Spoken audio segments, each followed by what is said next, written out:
Dr. Jacob has a patent pending for modified versions of the CAIRS segments. None of the other authors have any financial interests.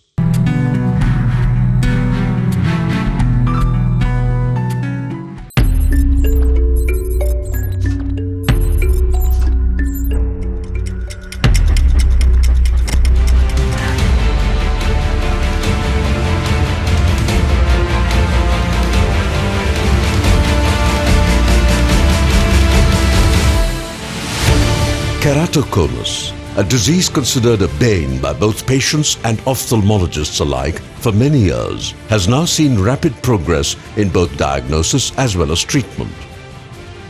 Three key surgical advancements that have completely changed the management of keratoconus are collagen cross-linking or CXL, intra-stromal corneal ring segments or ICRS, and deep anterior lamellar keratoplasty or DALK. ICRS has been combined with CXL to improve the quality of vision and corneal biomechanics. But do synthetic ICRS have any problems?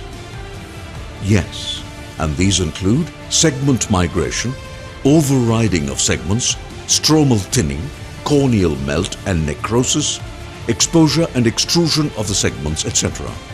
Corneal melting can occur especially with shallow implantation or with constant eye rubbing. Artificial segments can also be associated with the risk of infectious keratitis that can progress to become sight-threatening. Other reported complications include corneal neovascularization, mild channel deposits, focal edema, and corneal haze. We wondered how we could combine the beneficial effects of ICRS on topography and biomechanics while avoiding the possible complications associated with implanting synthetic material within the cornea. And we wondered why we could not implant corneal stroma itself within the patient's stroma. This would negate all complications associated with synthetic material, while the spacer effect would give beneficial effects of synthetic ICRS. We started by manually dissecting the corneal segments.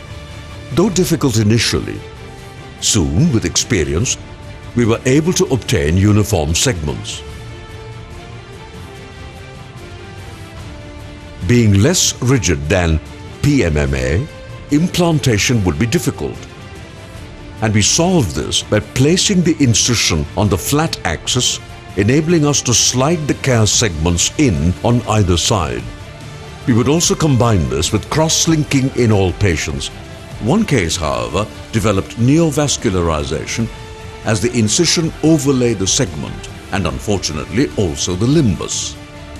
So, our next challenge was to enable insertion on either side of the incision.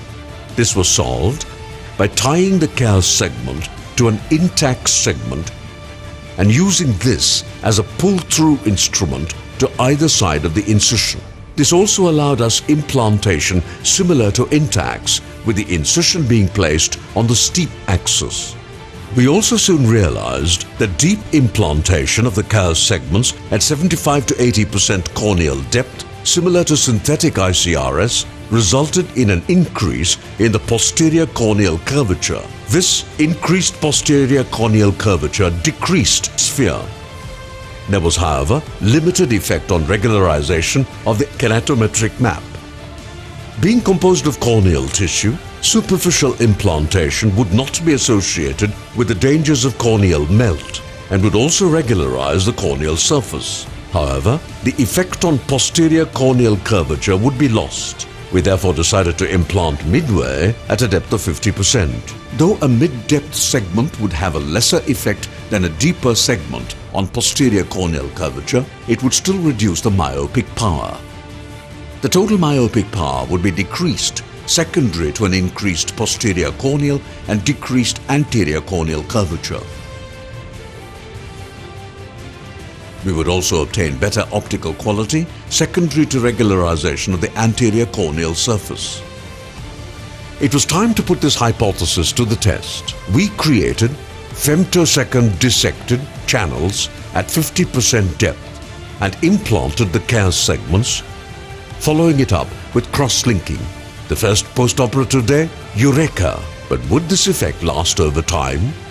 We regularly evaluated all patients, and to our delight, at 11 months post-operative visit, the results spoke for themselves. Improvements were noted in uncorrected and best corrected visual acuity, as well as in the quality of vision. The orb scan also showed improvement in all patients.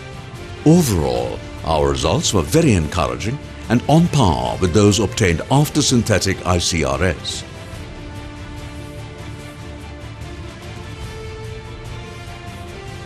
All segments showed good biocompatibility and integration into the patient's cornea.